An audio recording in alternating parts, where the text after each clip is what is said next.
నమస్తే. Welcome to Veda TV. నిన్న night నుంచి కూడా తెలంగాణలో అయితే వర్షాలైతే పడుతున్నాయి కాబట్టి, మరి ఈ వారమంతా కూడా వర్షాలు ఎలా ఉండబోతున్నాయి, ఈ రోజు ముఖ్యంగా ఎలా ఉండబోతుందనే విషయాలైతే తెలుసుకునే ప్రయత్నం అయితే చేద్దాము. సో, ప్రస్తుతం మనతో పాటు వాతావరణ శాఖ అధికారి రఘు గారైతే ఉన్నారు. వారితో మాట్లాడదాం. నమస్తే సార్. నమస్తే మేడం. సో, నిన్న నైట్ నుంచి కూడా వర్షాలు బాగా పడుతున్నాయి. ముఖ్యంగా హైదరాబాద్‌లో కూడా ఎక్కడ చూసినా కూడా వాటరే కనిపిస్తుంది.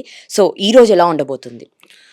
ఈ రోజు గురించి మాట్లాడుకుంటే అండి మనకి ఈరోజు కూడా అక్కడక్కడ భారీ వర్షాలు కురిసే అవకాశం ఉంది. మెయిన్ కారణం ఏంటంటే నిన్న 18% ఇవాళ మార్నింగ్‌కి ఒక ఉపరితల ఆవర్తనం అనేది west central bay of Bengal and adjoining Coast Andhra Pradesh అయితే ఉండడం జరిగింది. దానివల్ల ఇవాళ కూడా మనకి కొన్ని జిల్లాల్లో ఎస్పెషల్లీ తూర్పు అండ్ ఈశాన్య జిల్లాలు భూపాలపల్లి, ములుగు, కొత్తగూడెం, ఖమ్మం, సూర్యాపేట, నల్గొండ ఈ జిల్లాల్లో మనకు 1, 2 చోట్ల భారీ వర్షాలు కురిసే అవకాశం ఉందండి. తెలంగాణ వ్యాప్తంగా చూసుకున్నట్లయితే తేలికపాటి నుంచి మోస్తారు జల్లులు కురిసే అవకాశాలు ఎక్కువ ఉన్నాయండి. సో, ముఖ్యంగా రద్దీ ఉండే ప్రదేశం ఏదైనా ఉందంటే హైదరాబాద్. సో, హైదరాబాద్‌లో ముఖ్యంగా ఈవినింగ్ సమయాలలో ఎక్కువ వర్షపాతం అనేది నమోదైతుంది అని అంటున్నారు కదా! సో, ఈ రోజు కూడా అలాంటి ఛాన్సెస్ ఏమైనా ఉన్నాయా?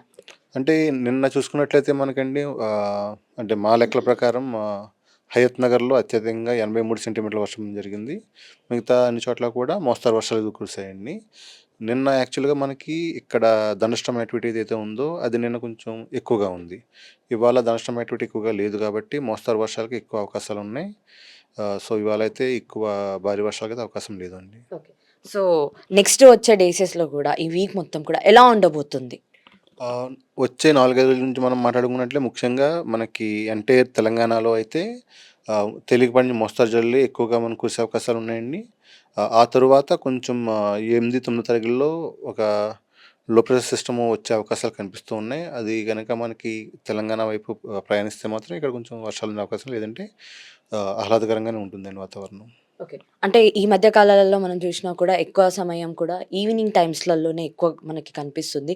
మబ్బు రావడం కానీ, వర్షాలు పడడము, జల్లులైనా సరే ప్రతీది కూడా ఎందుకని ఎక్కువ శాతం మనకి ఈవినింగే కనిపిస్తుంది? అంటే మనకి ఇది లోకల్ అట్మాస్ఫియరిక్ ఫినామినా అండి. మనకెప్పుడైతే మనం గత వారంలో చూసుకున్నట్లయితే మీకు గత వారం అంతా వర్షాలు విరివిగా పడ్డాయి ఇక్కడ మనకి. సో, దానివల్ల గాలిలో మనకి కావాల్సిన తేమ శాతం ఉంది. సో, ఎప్పుడైతే మనకి క్లౌడీనెస్ ఏదో ఉందో అది వెళ్ళిపోయి మనకి ఎండలు రావడం స్టార్ట్ అయిందో, సూర్యరశ్మి ఎప్పుడైతే మన నేలకొచ్చిందో భూమి సఫిషియెంట్ హీట్ అవుతుందండి. ఎప్పుడైతే ఇది హీట్ అయ్యిందో దానివల్ల మనకి లేటెంట్ హీట్ ఎవాపరేషన్ ఒక ప్రక్రియ ద్వారా మనకి గాలిలో మనకి అప్పర్ అట్మాస్ఫియర్‌లో క్లౌడ్స్ ఏర్పడడం, ఎక్కడైతే క్లౌడ్ ఉందో అక్కడే మళ్ళీ కుండపోతగా వర్షం రావడం లాంటివి జరుగుతూ ఉంటాయి.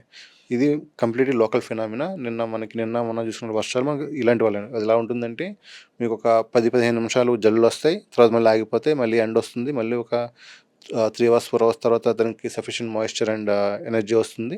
మళ్ళీ ఒక 10 మినిట్స్ వర్షపాతం అవుతుంది. తర్వాత మళ్ళీ అలా.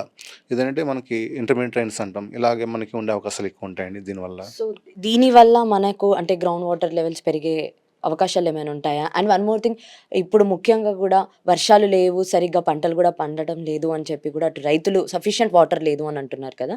సో, ఈ వర్షపాతం వల్ల వాళ్ళకేమైనా యూజ్‌ఫుల్ అయితదంటారా? అది ఖచ్చితంగా అండి. ఎందుకంటే ఆల్మోస్ట్ మనం లాస్ట్ వీక్ ముందుగా చూసుకుంటే -30 -33 వరకు మనం లోటు చూసాం. ఈ వర్షాల వల్ల అది లోటు తగ్గి ఈరోజు మనకి -5% వరకు వచ్చింది. హ్మ్. సో, దీన్ని మనం సగటుకి దగ్గరలోనే ఉన్నాం అంటాము. బట్ ఏంటంటే ఈ వర్షాల యొక్క వేరియబిలిటీ చూడాలి మనం. ఏంటంటే మీరు చూసుకున్నట్లయితే రాష్ట్ర వ్యాప్తంగా ఈ వర్షాలు ఒకేలా లేవు. ఇప్పటికీ కొన్ని జిల్లాలు లోటులో ఉన్నాయి. కొన్ని జిల్లాలు అధికంగా ఉన్నాయి. సో, ఇటువంటి అసమానతల వల్ల మనం ఏం చెప్తామంటే రైతులకి ఉపయోగపడే వర్షం అయితే కాదండి ఇది.